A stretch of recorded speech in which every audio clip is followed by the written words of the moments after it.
Yo, what's up guys? It's Noah here, and in today's video, I'm going to be talking through the NBA slate on Draftkings for Wednesday, January the 4th.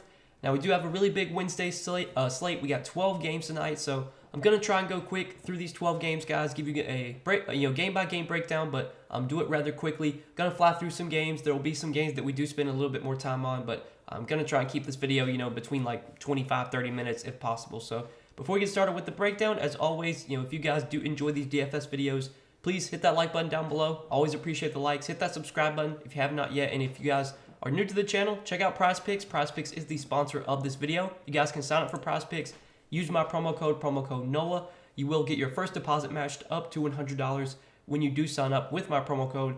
For those of you that are unaware about PrizePicks, what they are, they're a player prop site, player prop DFS site, obviously focused on player props. So, taking more or less over or under on a player's projection. They do have a few projections posted for Wednesday's games, but obviously, since I'm making this video the night before, there's not a ton up right now, but you check the board again sometime on Wednesday, late Wednesday afternoon, you'll see a ton of player props from pretty much all the games from just about every starter. And if there's any projections that stand out to you, you just take more or less. It's simple as that. You have to make at least 2 picks, but you can make up to 6 picks, and you can win up to 25x your money on PrizePicks. So give them a try, guys. Sign up with that promo code, and you will get your first deposit matched up to $100. But let's go ahead and talk through Wednesday's 12-game slate. We'll start off with the first game of the night, the Grizzlies and the Hornets. This is one that I think should be pretty interesting. Two teams that do play relatively fast, especially Charlotte. Obviously Charlotte not the best defensive team. We will start off on the Charlotte side. So looking at the Hornets here, LaMelo Ball, I think, is a tournament option, is someone that we can always consider. Now, on a 12-game slate, I definitely think there are other guys I'd probably rather pay up for. But LaMelo is going to play huge minutes, 36, 38 minutes if it's a close game. We know he can stuff the stat sheet. He can do everything when he's on the floor. I think the 10-2 price tag is correct for him, but he definitely has the upside to pay off this price tag. So I'm fine with LaMelo as a GPP option. I think Terry Rozier at 7K is a GBP option as well. He should continue to have a bigger role without Kelly Oubre. The rest of Charlotte, though, I'm not super interested in. Do want to mention, though, that Gordon Hayward is doubtful. So with Gordon Hayward doubtful, I think the biggest beneficiary there should be Jalen McDaniels. And I'm assuming Jalen McDaniels will start in place of Hayward. Now, we've seen McDaniels this season as a starter be okay. Some games he's been mediocre. He is only 4,400, and we'll have to see what kind of value we get on this slate. But I think McDaniels as a value play does make some sense with Hayward doubtful, without Oubre. Minutes should definitely be there. I think low 30s to mid 30s minutes is pretty likely for McDaniels. So at 4,400, he's a guy that I do like from this Charlotte team. Him and LaMelo, I think, are my two favorite plays. Rozier is fine as well. I'm not super interested in anyone else though. And then on the other side with Memphis, so John Morant, I think, is in a really good spot here against a Hornets team that plays really fast, that doesn't play much defense at all. At 10-1, I think Ja's priced correctly, but he definitely has upside in this matchup, and I think he's another guy you can consider in tournaments as a pay-up option. The rest of Memphis, though, I don't love. Desmond Bane, I think, is priced about right. Jaren Jackson Jr., I think the matchup's really good for him, but he feels priced about right. I think the matchup's really good for Steven Adams. We saw Steven Adams go nuclear against Charlotte earlier this season, put up 51 DraftKings points in only 21 minutes. Charlotte, they can't rebound for anything. They're a terrible rebounding team. They give up a lot of putbacks. So this is definitely a matchup where Adams should have a lot of success. If he gets good minutes here, he can definitely crush this salary because, this is just the best spot possible for him. This could definitely be another one of those games where he gets 20 rebounds or something.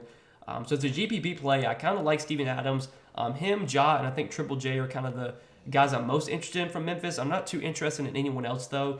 And another boost for Steven Adams is Brandon Clark is out right now. And I think that does boost the minutes a little bit for Adams. They're not as confident going to Xavier Tillman. I know Tillman got into some foul trouble last game, but he barely played. He only played 13 minutes. I don't think they want to play him big minutes. So I think that does increase the minutes floor and ceiling for Steven Adams, not having Clark behind him. So that makes him even better option here, and obviously a really good matchup. But that'll do it for that game. Let's move on to the next game, Phoenix and Cleveland. So this is one that I don't love. I'll start off on the Cleveland side. So Darius Garland is doubtful once again. He's not expected to play, and then Evan Mobley is questionable. Without Garland last game, we did see Donovan Mitchell have a huge game, 71 points, had over 100 DraftKings points. Obviously we can't expect that to happen again. This is definitely not as good of a matchup against Phoenix, but Donovan Mitchell is going to have a big role while Darius Garland is out. I still think he's a playable option, but I'm not super in love with Mitchell today. The rest of Cleveland, Evan Mobley, if he plays, Jared Allen, I'm not super interested in. If Evan Mobley gets ruled out, then I think Allen does get a little bit of a boost. I think Kevin Love would be a viable option if Evan Mobley got ruled out. And then Karis LeVert as well at 5,500, I do have some interest in. He has been starting the last 2 games in place of Garland. He should start once again here. Last game he wasn't very productive. He played 39 minutes in overtime, but only had 22 DraftKings points. He also shot the ball terribly, 2 for 13. In the games that LeVert has played without one of Mitchell or Garland, he's actually been pretty solid, besides last game, obviously. At 5,500, I still think LeVert looks like a pretty solid play today, with Garland expected to be out. And then obviously, like I said, Kevin Love, if Evan Mobley got ruled out, I think Kevin Love would be a viable option. But that's pretty much it for the Cleveland side. And then on Phoenix, don't really like much on Phoenix here. It's a tough spot against Cleveland. I think everyone on Phoenix feels priced about right, but I think without Devin Booker, Chris Paul at 7,700 is fine. I feel like there's other guys on this slate that probably offer more upside, but Paul's a playable point guard option. Ayton, tough matchup. Don't love him at 7,400. The rest of Phoenix, I'm not really interested in, so I think we can go ahead and move on to the next game. OKC in Orlando. So for OKC, we're going to have to watch some injury news here. It's the second night of a back-to-back for OKC. SGA got ruled out on on Tuesday with an illness. He was kind of a late scratch. So don't know yet if SGA is going to play today. Don't know yet if OKC is going to rest some guys on the back-to-back here. They actually blew out Boston on Tuesday, so I would think everyone's probably good to go. I don't think we have to worry about rest, given a lot of the starters didn't even play their full minutes. But this kind of all depends on if SGA is in or out. If SGA plays, I don't really like much on OKC besides SGA. I think at 9,900 he would definitely be someone you could consider paying up for in tournaments. But if SGA got ruled out, then we could start to look to guys like Josh Giddey, Lou Dort. I think Giddey and Dort would both be really good options if SGA is out again. And then value-wise, there would definitely be some value to go to from OKC. Jalen Williams, he had a really big game Tuesday with SGA out. I think he would get a little bit of a boost. He would become a viable, cheap option at 5K. We saw Kendrick Williams draw the start. He didn't play a ton of minutes, but he was relatively productive in the minutes that he got. I think he would be in play if he starts again. Trey Mann had a really big game off the bench. Wouldn't expect him to put up as many fantasy points as he did Tuesday, but if he would definitely be a viable value play. If SGA were to get ruled out again, and even a guy like Aaron Wiggins who drew the start at 3,300 would be viable if SGA got ruled out again. So there's kind of a lot to just kind of wait and see on for this OKC team. It's going to all depend on if SGA is in or out. We'll just kind of have to wait and see on that news. And then on the Orlando side, so Orlando is going to be pretty short-handed today. They have a lot of guys suspended. Franz Wagner suspended, Mo Wagner suspended, and I think that's it. And I think there's some other guys that are out right now for injury. But the Jalen Suggs practiced in full on on Monday, so he should probably be back for this game. He'll probably be on a minutes limit. He hasn't played in over a month, so even if Suggs returns, I don't think it's going to have too much of an impact.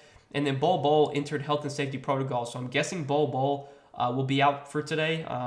We don't really have any update yet. I don't think he's got ruled out officially, but there's definitely a chance that he gets ruled out today. So without Franz Wagner, without Mo Wagner, potentially without Bol as well, there's some guys I like on this Orlando team. I think Paolo Banchero at 8K is fine, but I don't love him here. He'll probably be guarded by Lou Dort. That's not the best matchup. Banchero has also kind of been struggling lately, so not super interested in him. Markelle Fultz at 6,600 definitely feels priced correctly. The one guy that I do like from Orlando is Wendell Carter Jr. I'm guessing without Mo Wagner and potentially without Bol as well, we'll see Wendell Carter Jr. move back into the starting lineup. He's been coming off the bench lately and just been playing, kind of low teens or high teens, low 20s minutes. But I expect him to move back into the starting lineup with Wagner out. And obviously, this is a fantastic matchup against OKC. We've targeted centers against OKC all season. Carter had a huge game against OKC earlier this year. 35 minutes, 55 DraftKings points. 6,400 is definitely too cheap for him in this matchup, assuming that he is back in the starting lineup. So really like Wendell Carter Jr. today. I made him the thumbnail for this video. I think he's in a really good spot. He's definitely my favorite play on Orlando. The rest of Orlando, I'm not super interested in. Without Franz Wagner, that does benefit guys like Banchero and Fultz, but I think they're priced about right. They're not guys I'd be running to roster. Maybe you see more minutes for a Terrence Ross, but I wouldn't be super interested in him at 3,900. It's really Wendell Carter Jr. is the guy that really stands out from Orlando, assuming that he winds up starting today. If he doesn't start and if they go with Mo Bamba, then we could look to Mo Bamba for value. He's only 4,300. But it's going to be interesting to see what Orlando does with their starting lineup today, given they're going to be missing 2, potentially 3 starters if Bol got ruled out. But that'll do it for that game. So let's move on to the next one, Indiana and Philadelphia. So Looking at the Sixers here, we'll start off with them. It's a really good matchup here for the Sixers going up against the Pacers. Pacers played a really fast pace. I think it's a good spot for Joel Embiid. We've seen centers have good games against Indiana this season. The price tag on Embiid does feel about right, especially with Harden back, with Maxey back, but I think Embiid has upside in this matchup, and he's probably the one guy I would be interested in from Philadelphia. I don't love too much else from the Sixers besides Embiid. I think Embiid's the one guy that I'm interested in here.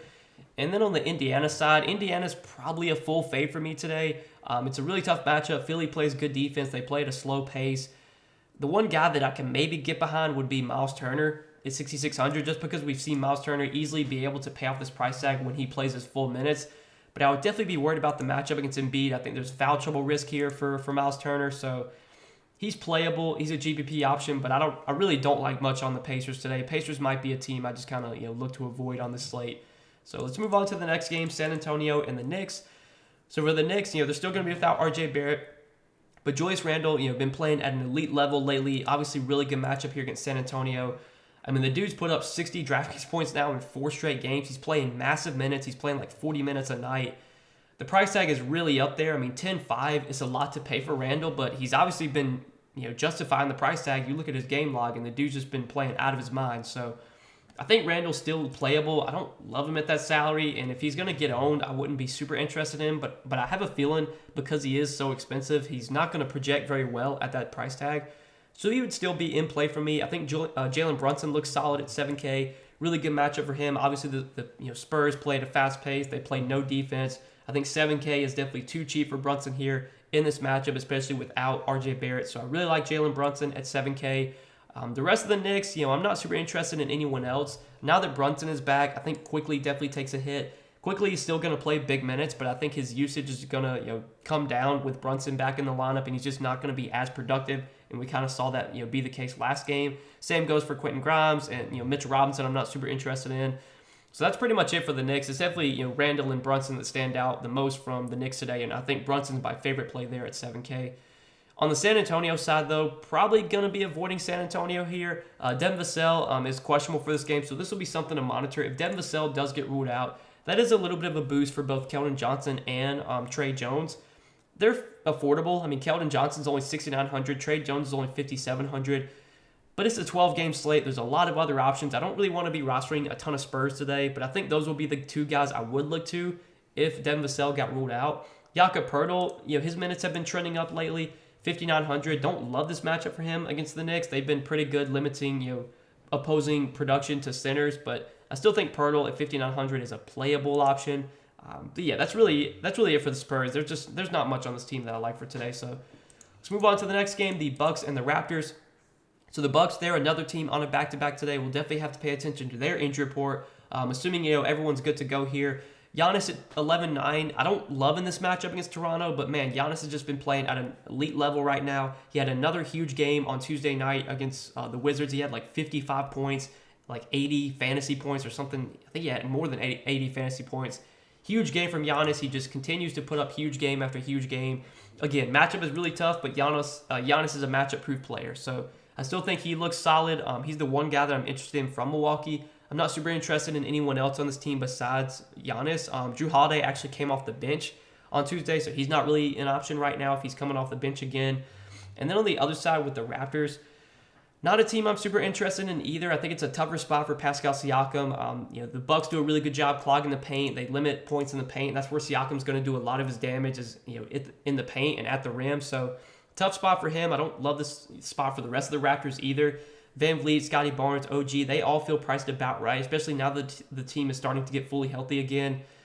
I don't really like much in this game. It's pretty much Giannis, and I think that's it from this one. So let's move on to the next game. Next one is Brooklyn and Chicago. So looking at Chicago first, you got DeRozan coming in at 9,100. You got Vooch at 7,400. Levine at 7,300.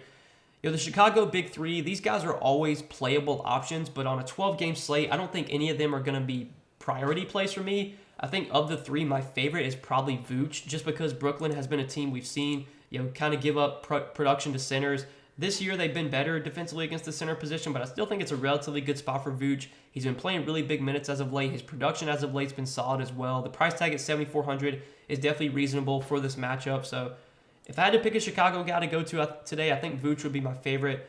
Not really on any other Bulls, though. And then on the other side with Brooklyn, I don't see much I like on Brooklyn here. I think Kevin Durant at 10K feels priced about right. I'd rather go to some other guys we've talked about, like, Ja, even LaMelo, Giannis. Those guys I think I'd rather pay up for. Kyrie at 8,800 feels priced about right as well.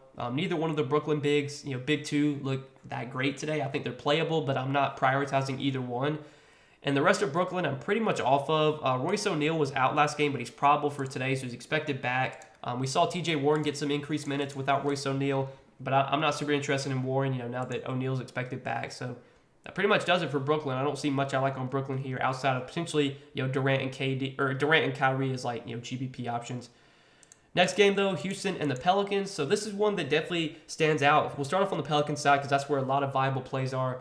No Zion Williamson for the Pelicans today. I think they said Zion's going to be out for like a couple weeks, I'm pretty sure. And then Brandon Ingram remains out. So without Zion and without Ingram, we can expect a really big role for CJ McCollum. And this is obviously a fantastic matchup against Houston, a team that has given up a lot of production to point guards this season, given up a lot of fantasy points to the point guard position. I think CJ McCollum's in a really good spot. I like him a ton at 8,200. I think J-Val's in a really good spot as well. No Zion, no Larry Nance. So J-Val should be locked in for at least like 30 minutes here, barring foul trouble or blowout.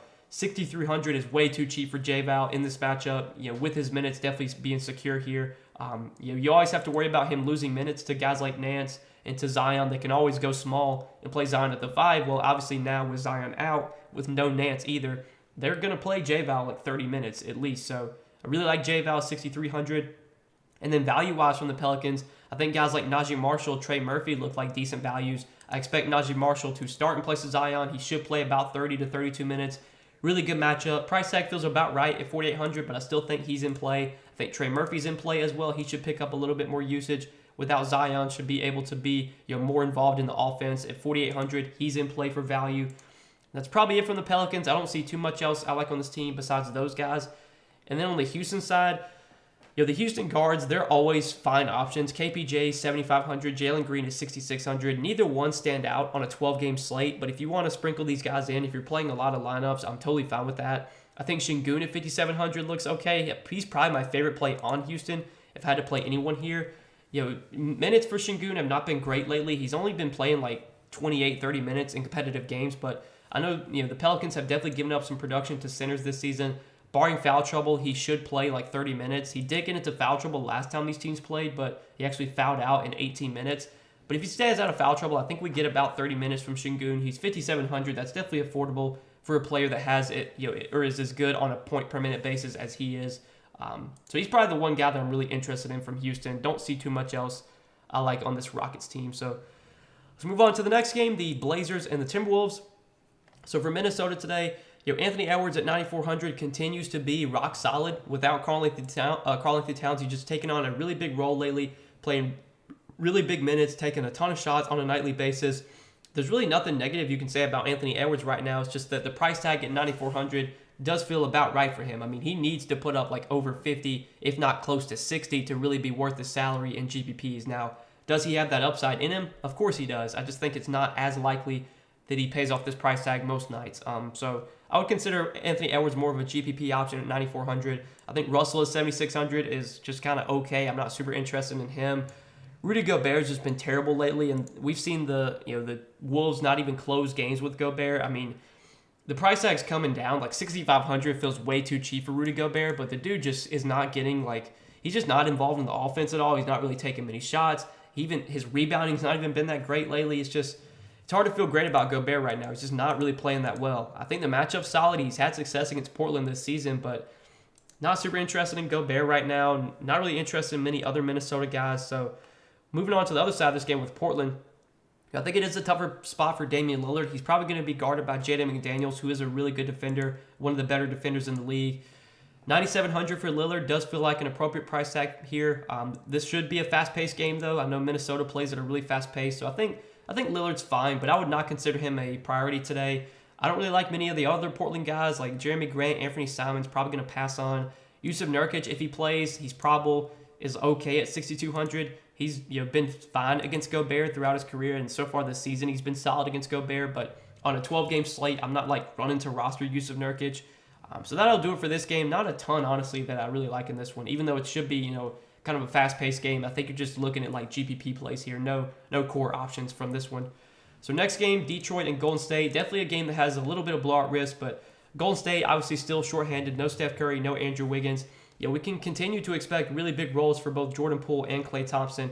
And obviously, this is a really good matchup. Detroit's got one of the worst defenses in the league. They give up a lot of fancy points to point guards as well. So I think it sets up as a really good spot for Jordan Poole. If this game stays close, I think Poole offers plenty of upside. At 8,300, I still think he's in play. Klay Thompson has been playing amazing lately, been taking a ton of shots. He's been the number one option on offense as of late. He's also been playing huge minutes. 7,600 does feel like a lot to pay for Klay, but man, the matchup's so good. Detroit they're so bad defensively that I think this is definitely a spot where Klay could have another really big game. So I'm interested in both Poole and Klay.